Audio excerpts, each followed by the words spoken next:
Union Home Minister Amit Shah has announced the building of a fence along the entire 1,643 kilometers long border with Myanmar as clashes between Myanmar's military junta and the rebel factions in the western provinces have intensified. The border between India and Myanmar has historically been an open one, with the citizens of either country being allowed to go up to 16 kilometers into the other without having to have visas. Now, with heavy clashes going on in Myanmar, thousands of refugees have made their way to India, hoping for a new life. This, however, comes at a delicate time in the northeastern region, where ethnic clashes have also marred the state of Manipur. So, the point over here with the advisory that has been provided by the government of India, asking its citizens to return from Rakhine, which is a border city in Myanmar, to be back in Manipur, and the intensifying threat to India along its border in Myanmar from the Chinese, which at this point of time is puppeting Myanmar junta, is an inflection point. It is also a point that India needs to ponder, and has most definitely done the right thing by fencing Manipur, because we do not want terrorism emanating, insurgency emanating into India. We do not want drug trade to be emanating, to be entering into India. So I'm going to start off this conversation. Joining me on the telecast is Ambassador Suresh Goyal. And Ambassador Goyal, there had been much contemplation that had been going on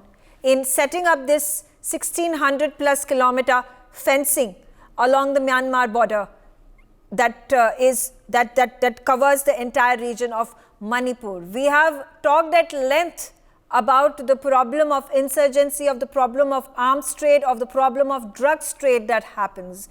We have also spoken about how China has been directing the Myanmar junta to spread terrorism into the country.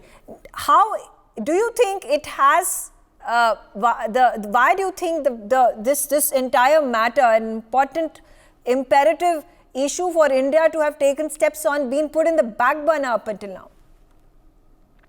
Megha, we are trying to talk about a very complex issue in a short duration of half an hour on a television channel, and I'm not quite capable of discussing such a complex issue in short words. I'm sorry, this is my limitation, and therefore when I say things, please do understand where I'm coming from.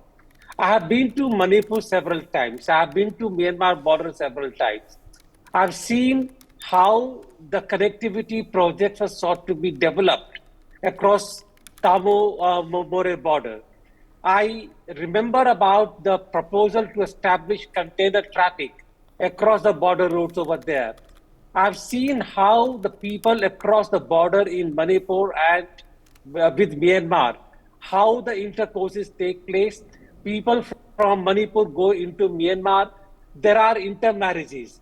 One ambition for very common ambition for a Maitai from Manipur is to go into Myanmar and marry a good-looking Myanmarese girl from there. I've seen these things happen. They celebrate the same festival, the New Year, the same way the people celebrate in Thailand or Cambodia or Vietnam. Therefore, there are cultural issues mixed here. There are issues of population across the borders who have had these kind of traditional interactions over a period of time. There has been an attempt to develop tourism across the border. People coming from More into Manipur for medical facilities, because the medical facilities on the other side in Myanmar are not so good. If people from Manipur going to buy provisions, there are markets in Manipur, in Imphal, which are actually flooded with the Chinese goods, obviously smuggled, but that becomes a lifeline for tourism also there, unless there is a better way of actually managing the smuggling. Therefore, I think when we talk about fencing the border, we have to look at fencing in a very comprehensive overall term, really, which includes both security, which includes Chinese factor, terrorism. There are extremist groups in Myanmar which also tend to use the border very often. So we have to take a very comprehensive, composite view of the whole situation before we can say that yes, fencing is the solution. Okay. We tried to do the fencing in Rajasthan. Did the fencing stop the smuggling? It did not.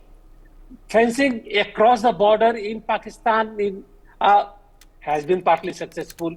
So there are several things which require to go with the fencing across the border in Pakistan would not have been successful unless we had the technology to monitor actually what is happening across the fence itself. So it's not so simple an issue that we can say that fencing will take care of the problem of security. Okay. We need to really think more about it. Okay. All right. Yes. Let me quickly get in Professor Madhav Nalapath into the conversation, and we take a look at this 1600-kilometer fencing that is going to be built, which is going to cover Mizoram, Manipur, Nagaland and Arunachal Pradesh. We have seen there have been multiple attempts by the Chinese to illegally stake claim on the border villages, border areas of Manipur, calling them their own. And it has been a difficult time for India to then reinstate its position, set up the villages, set up settlements, which up until now was not done, whether it is Arunachal Pradesh or Ladakh. We talk about other parts of the eastern border, of the northern border. So my question being, from a completely security point of view, are we to then sit back and wait till China uses its proxy, the Myanmar junta, to then stake claim on another of our border state? Megha, you'll recall that some years ago when NewsX first talked about the coup in Myanmar and a huge influx of individuals coming from, crossing from Myanmar into India, I was, I think, possibly alone in pointing out that I was very worried about this development.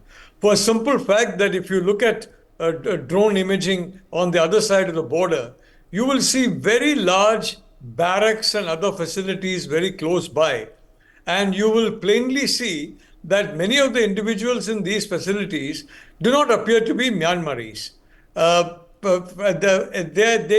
a very distinct difference between a Myanmaris and, let's say, somebody who comes from much further north.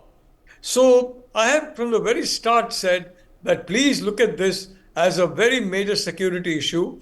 And frankly, a humanitarian point of view was adopted, and a free border was permitted. You've seen the Nepal border, it's a free border. Whether it should be that free, it's a different matter.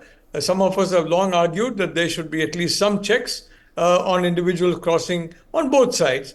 But having said that, I'd like to say, I strongly support the construction of this fence.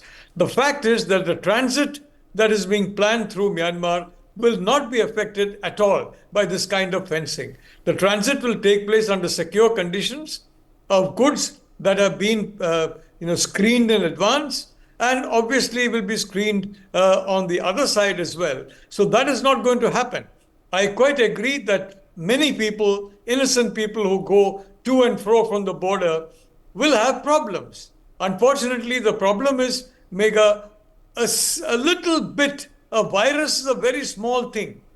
And the small little virus of, if I may say so, PLA-controlled entities on that side of the border, once they infiltrate in the Indian side of the border, they can create havoc. You check back your own records. This is exactly what I said at that point in time when this influx was taking place. And events, unfortunately, have proved me right. So I'd like to say, Megha, I completely support this idea of a fence. I think in Kashmir, the fence has done a lot to prevent infiltration of terrorists.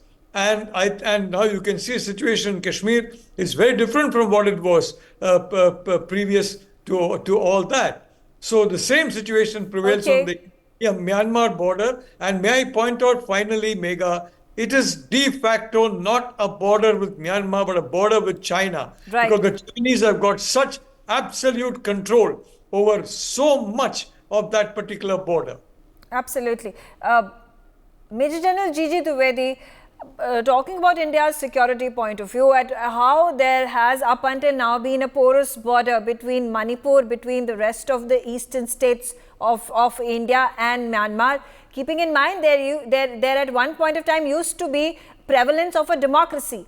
And since the time there has been an upheaval in the ruling that has been a rule of the junta, which is a dictatorial regime which is backed by China, is therefore an inevitable step that needs to be taken by the government of India, and completely justifiable to be then putting up that fence, putting up that barricade, and keeping in mind that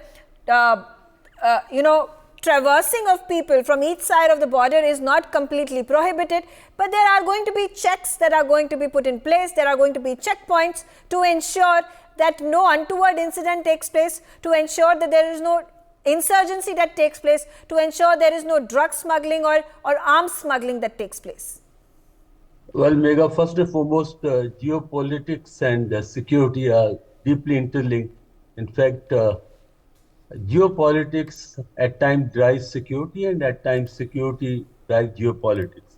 But suffice to say that situation in Northeast cannot be compared to the situation in J&K or in Punjab, because I have operated in all the three areas, and I can give you my own perspectives because I commanded my division in Manipur, Mizoram, and in Nagaland, and know this 1640-kilometer border fairly well.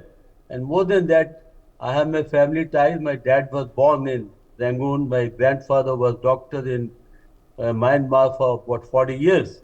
So I have also personal ties. First and foremost, what our relationship with Myanmar, very historic, very friendly. They're not our relations like in Pakistan or in China. So therefore, I don't think there's any semblance that we can compare the two. The second point is that we have been talking about Look East policy, talking about Manipur as the gateway to Northeast, and if you start putting the fences, you are going to isolate, and you are not going to have that kind of outreach that we are trying to look at ASEAN countries. Second point is that China has deep inroads into Myanmar. They have even 40, 50 years back, the Chinese had, if you go to places, I have been to places, if you go to places like Namtu, you go to places like Mandalay, you find it is almost synchronization. The moment you put the border, the Chinese are going to be coming in a big way, their influence is going to be far greater. Now, when you put the fence, you have to defend the fence. We have 1640 kilometers. There are only 40 battalions that are looking at the borders, 40 kilometers per battalion. That doesn't happen because half the battalions are on the forward, half are in the rear. So this border cannot be manned. If you can't man the border, that border has no sanctity. Third point is, as Ambassador Goel brought out, that there's so much of ethnic, mix-up. There's so much of ethnic give and take that these borders will be violated at will, and they will not be able to stand the test of time. So my point is that we need to look at a situation, political situation, because I keep saying time and again, political problems have no military solution. Putting a border is a military solution, but this has to be a political solution. Okay. We got to engage with government in Myanmar, military junta, and try to put across to them that, look, going for ceasefire, getting to give the country back into democratic system, and that is the way forward. Yes, we can have certain amount of surveillance on the border. We can ensure that smuggling and the drug traffic doesn't take place. But I think putting the border is a step in the wrong direction. It will not be sustainable militarily. Okay. We will not be able to defend it, and we'll only create more barriers between Myanmar and us, and give any open hand to Chinese to have greater influence. Okay. Megha. Okay. Patikrit, then, you've heard it from the rest of the panelists. What should be the solution to this complex, complicated matter? It's at as Major General Dwivedi said, and Ambassador Goyal, this is a political issue that needs to be dealt with. It has been simmering for decades together now. It is also a security matter, and therefore strong, stringent steps have to be taken by the government of India to ensure the sovereignty of the country and the sovereignty of the states that belong to India. But how do we merge both of them to find a unique solution that is going to be compatible and work for all? Megha, first of all, if I have very good relation with my neighbor, does not mean that my house would not have walls or my house would not have fencing. Secondly, Manipur for a long time has been as restive as Kashmir for whatever reason. The reasons can be different, but we cannot say that Manipur has been a very peaceful society. And the cross-border interference, demographic shift issue cannot be discounted. Number three, because of porosity of border, the demography of Assam has changed. And that is going to create a bigger issue in the future. If we are not looking at it seriously, then it's our fault. Number four, the fact remains that integrated checkposts will ensure that whatever problems people have will be addressed. But in today's era of hybrid war, where demographic shift is happening and has happened in Manipur also, if we believe that open border is a great solution, then I think open border is no border at all. And I think forget about us. United States is also facing that kind of a problem. Frankly speaking, in today's era I think what India requires is a national border policy. You can have great relation with your neighbor. You can have roti-beti relation, which is there with us, with Nepal also. But it is also a reality that the open border of Nepal has been used by ISI to the hilt for sending in men, money, material for all kinds of nefarious activities within this country. Are we to remain blind to that? So I think a national border policy is very much required. And let me also tell you an issue which might create controversy even within this debate. The fact that there has been a tug of war going on as to who would, do the guarding of the Assam, Indo-Myanmar border is a big issue. Assam Rifles has a lot of challenges and duties of dealing with insurgency. Now, at the same time, Assam Rifle doesn't want to give up the responsibility of guarding the border to BSF or ITB. So somebody has to take the onus of guarding the border. Just because smuggling has not stopped entirely does not mean that we should not have a fencing. And at the same time, there are countries with very good relation with each other, great trade. At the same time, they have fencing with each other. My last point is this, Megha. Along with the fencing and surveillance, we also need to ensure stringent norms wherein if you infiltrate into my country illegally, you will be prosecuted. Nobody dares to infiltrate inside China illegally because there are consequences they face.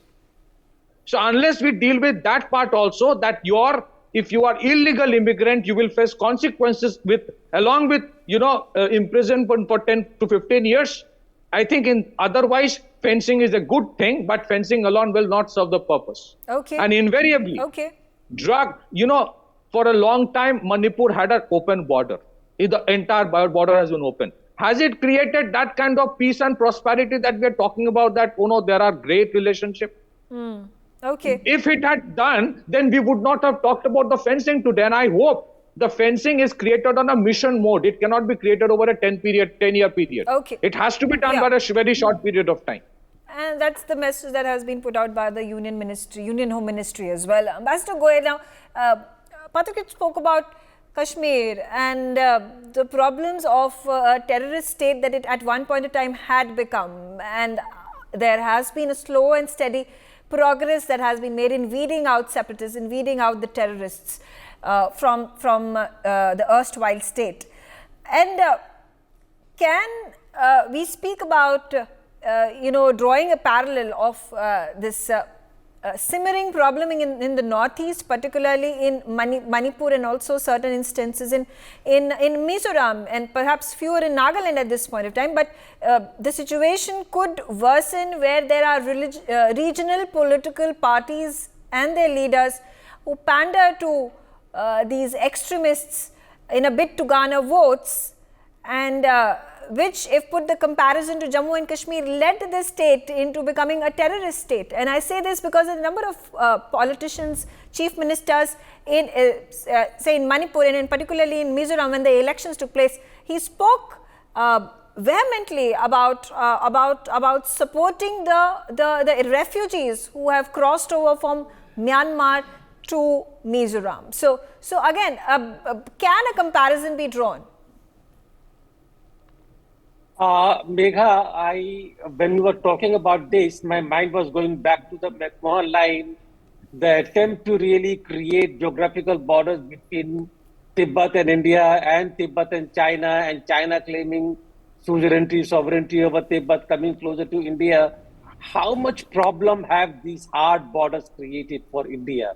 You have to read the history from 1950s onwards, 47 onwards. Aksai Chin, Ladakh, Arunachal Pradesh. These are all creation of the British policy of creating hard borders between in the areas where the tribesmen, the nomads travel from one area to the other area. The shepherds are grazing sheep all across the place in Ladakh. Anyway, that is really so much of water down the river of in the Ganges or whichever rivers you want to talk about. But I do agree with one thing that Mr. Pine said, and that is that we need to have a border management policy. But I thought we had a border management policy. When we created the National Security Council, when we created the National Security Advisory Board, what were they doing? We were dealing with the border management. We have a border management policy. And the border management policy talks about connectivity. When we talked about the border being not the walls, but the border being the bridges, that was part of the policy. And I do agree that, yes, we need to keep security factor in mind, definitely. We need to be very certain that the borders don't become so porous that anybody can move in. Nepalese borders are an example of that phenomenon. When everybody is able to move through, and we have to be very cautious about this thing. The problem we are talking about is the borders in the northeast, 1673 kilometers border. What is the terrain like? Major General Sudhak Dwivedi is here. He talked about it. It is impossible to protect a 1673 meter long fence unless you are able to post a battalion, a soldier, every kilometer of the fence. Right. Are you going to be able to do that? Therefore, we need to be realistic. We need to formulate a policy which can safeguard our security interest and at the same time take into account the prevailing condition. And that's the reason, Megha, I said right in the beginning, we cannot discuss this complex issue in a manner like this. Okay. There are so many factors which come into play. Yeah. Thank you. But yeah, we will try to nonetheless. But yeah, we're almost out of time. But Professor Nalapat, a very interesting, important point that was made by Ambassador Goyal, and he's given the examples of Ladakh and Tibet and Aksai Chin. Now, how should India tackle this? What if China is going to make Myanmar into another Tibet? Aksai Chin is no longer controlled by India, and that's because the hard border left behind was converted into the softest of soft borders after independence. If that had not happened, Aksai Chin would not have been completely swallowed up by the PLA without India, frankly, raising a single squeak of even attention, leave alone protest. Now, so far as Kashmir is concerned, I do not have the great expertise of General Dwivedi, who is a master in the subject, but I have gone multiple times to Kashmir in the 1990s, and I have seen the effect of the policies of the 1980s of allowing a soft border between Pakistan-occupied Kashmir and the rest of Kashmir, and who all came and settled down. And the children, apart from the individuals who came, their children were the ones who were basically responsible for the havoc that was caused in Kashmir. They didn't abandon that at all. So let me say, I am a believer in free trade. I am also a believer where security is important in hard borders. And if I may say so, let's not do not repeat the mistake we made in Kashmir. From onwards, the Abdullah Accord and this accord and that accord, we allowed free movement virtually. And look where that got us. And now it is a much more hard policy and it's a much safer Kashmir. Okay. So I really like to, one last point. Yeah. We are talking about the other side of Myanmar. The other side of Myanmar has been witnessing for several decades, 4 or 5 decades, an armed insurgency against the military, an insurgency in which people are equipped with guns, with all kinds of equipment supplied to them by China. We're not talking of innocent shepherds. We're not talking of innocent farmers. We're talking of individuals who have taken to the gun, to the bomb, and to basically trying to carve out their own, independent space. And these are the people, many of them, who with their knowledge of guns, etc., crossed into the border and on very humanitarian grounds. And I'd like to end by saying I salute the humanitarianism of the others in this particular program. Patikar doesn't show much humanity. I'm afraid neither do I. But I salute the humanism of our other discussions. Okay, all right. Can I make a quick Major point? General Ji is very, yes. Again, the question about the Indian armed forces when they are posted along the Manipur border, inside Manipur, unfortunately, they are targeted and they are looked upon as the enemy of the state. Well, first and foremost, I think each border has a different characteristic, and therefore we cannot compare the Pakistan and Kashmir with Manipur and Northeast because they are entirely two different things. It's like apple and oranges. Secondly, the inundation of the population in Assam was primarily from Bangladesh, the Halakandi, Karimganj, North Kachar. There have been actually filtration and inundation from the Bangladesh side, which is an entirely different kettle of fish. But the point is, I like to make 3 important points. First and foremost, whether you take pure Kashmir, you take even insurgency, militancy in Punjab, a lot of messing was done by the political entities, and therefore political entities, their problem cannot be solved by the armed forces. And same thing today in Manipur. When I was commanding the division, we are chasing the militants. And today, 2 ethnic communities are fighting with each other. The whole game has changed. So, first and foremost, security must be seen from the perspective of the political issues, cannot be seen in isolation. Secondly, fencing can be done only when you can defend the fencing, when you can surveillance. You cannot surveillance the 1,640 kilometer border because terrain is so much that in these jungles, you can't even move half a kilometer in a day. That's the kind of vegetation and topography. And thirdly, we've got to be very wary of China because if we try to, alienate Myanmar, the Chinese will come in a bigger way. And that's the threat that is looming large. To that extent, I go along with Professor Nalapat that we need to be very wary of Chinese. And of course, the point made by Pine, the border management is a weak point of India. We don't have a border management policy, and that got to be in place. Okay. Patrick, quickly a closing comment from you. This is also, if we take a look from the political angle, where the opposition has been criticizing the government of India of not taking a hard stand on the problem that has arisen in Manipur and the action that has at this point of time been announced by the Home Ministry. Does this also then reflect on the proactiveness with which the government is intending to find a solution to the problem? Well, I think, Megha, the government is very clear that let's address the root cause. The root cause has been this open border. Number 2, today when there are 2 ethnic groups fighting, you cannot shoot both sides. That is not desirable. So that is being taken care of in a human way, and a political solution is being tried upon. But border issue, number 1, let me tell you this very frankly. Political solutions, cross-border issues, humanity, okay, those are fine. But those cannot be an excuse for not having a border or a border fencing.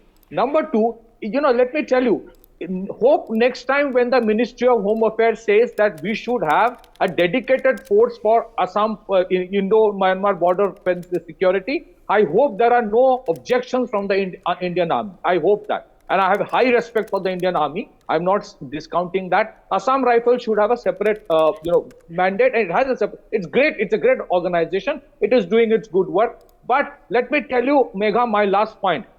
Prime Minister Modi initiated BIMSTEC, Bay of Bengal Initiative. which is talking about the entire aspect of Bay of Bengal region, all countries together. You know, trade is not getting discounted. The Look East policy, Act East policy is not getting discounted. But as I stated, just because I have good relation with my neighbor doesn't mean that my house would not have walls. Okay, That fair enough. Yeah. And of course, you need to create deterrence. We are talking about a giant country called China with nefarious activities. We want to counter them with, you know, fifth generation warfare, but we are scared of creating a border. Okay, all right. I'm out of time. I thank all of you for joining me on the telecast, and thanks for watching NewsX. For more such videos, subscribe to the NewsX YouTube channel, hit the bell icon.